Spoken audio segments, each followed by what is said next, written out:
Tanto a sertralina quanto a fluoxetina são remédios indicados para depressão, ansiedade, pânico, toque, dentre outros transtornos psiquiátricos. Além do uso também pela neurologia para enxaqueca, TPPP, que é a vertigem fóbica, por exemplo. São considerados antidepressivos porque foram inventados para isso, embora sirvam para um monte de outras coisas. As duas medicações não são tarja preta, ou seja, não geram dependência química, vício, nem acontece do corpo acostumar com a dose e ela perder o efeito. Os dois são remédios clássicos dentro da medicina. O Prozac, referência da fluoxetina, lançado em 1986, e o Zoloft, referência da sertralina, lançado em 1991. Embora já há muito tempo no mercado, ainda hoje são medicamentos muito prescritos e usados por todo mundo. E uma dúvida que surge, e aí, hein? Qual o melhor entre os dois? Quais as vantagens e desvantagens de cada um deles? E sabe aquele filme Amor e Outras Drogas? Já assistiu? Trata exatamente sobre essa temática. E é esse o tema do nosso vídeo de hoje. Vamos lá?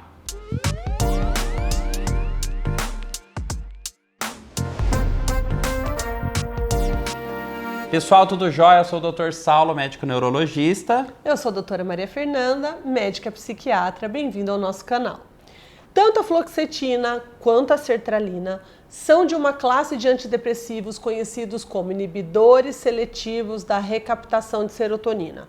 Eles são remédios que explodiram de prescrição por todo o mundo na década de 1990, porque até aquele momento a gente tinha pouquíssimas opções de remédios para depressão, mas ainda hoje são bastante prescritos no mundo todo. Temos vídeos aqui no canal sobre a fluoxetina e a sertralina, explicando a fundo o mecanismo de ação deles, posologia, entre outras coisas. Vale conferir na playlist de remédios se você quer se aprofundar nisso. Aqui nesse vídeo vamos ressaltar algumas vantagens e desvantagens deles no comparativo entre as duas moléculas, ok?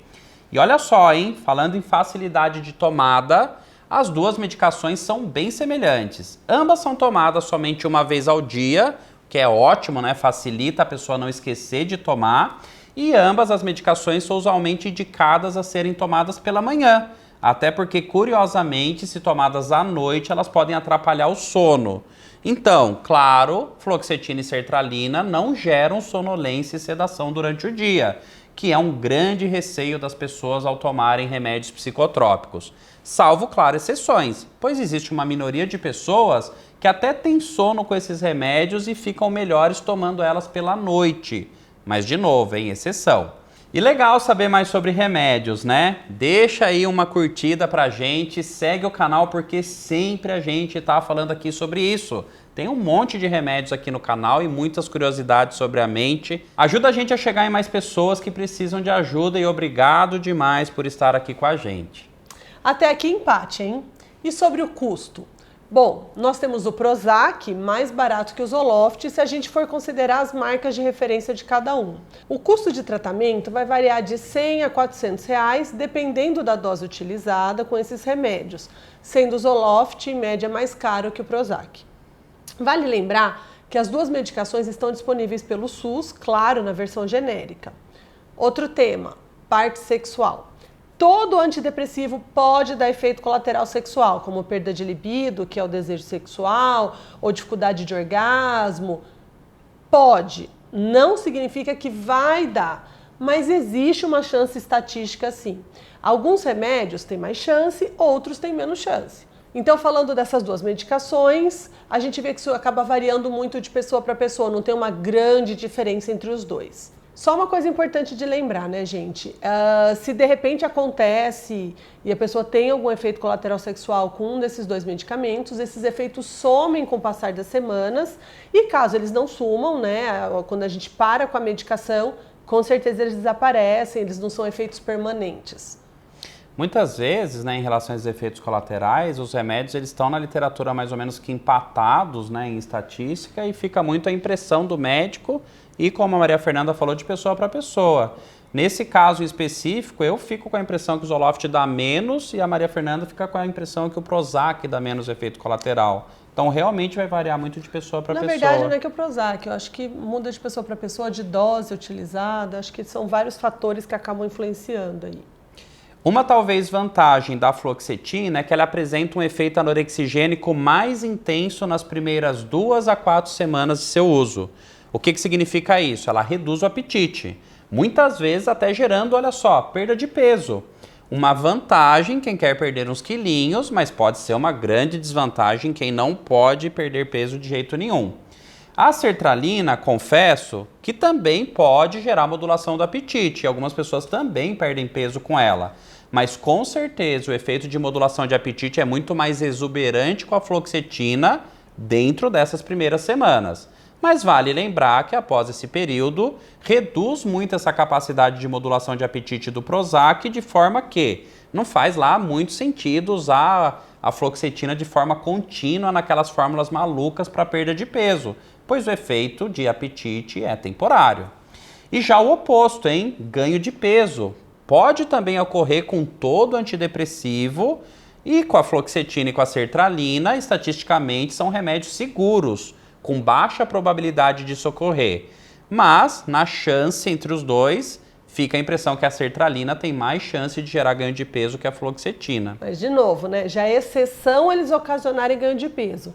Então, ainda entre os dois, seria uma coisa assim, muito atípica e muito azar daquela pessoa acabar apresentando isso. Vale reforçar aqui, gente, não se automedique jamais. Somente use remédios prescritos pelo seu médico. Se automedicar é perigoso, então esses vídeos eles têm o intuito de serem informativos e não prescritivos. Sobre sintomas de adaptação da medicação, que pode acontecer também com vários antidepressivos, dá para dizer que a fluoxetina e sertralina são muito semelhantes, né? Uma porcentagem de pessoas pode ter mal-estar, tontura, náusea, soltar um pouco o intestino nos primeiros dias de tratamento por conta da ação serotoninérgica, mas isso acaba passando com o tempo de uso, é nos primeiros dias, né? A sertralina, ela pode dar diarreia até um pouquinho mais frequente por alguns dias, a fluoxetina já não tanto. E sobre a potência terapêutica, né? Qual medicação funciona mais para depressão, para ansiedade?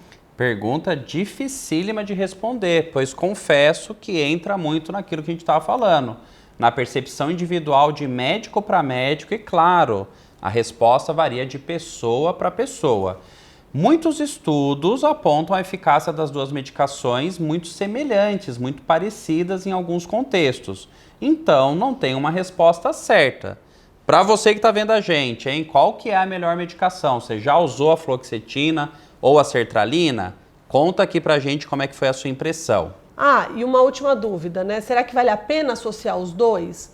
Não tem nenhuma evidência, não tem nenhum benefício em associar as medicações. É como se eu associasse ao mesmo tempo dipirona com paracetamol e tomasse juntos os dois.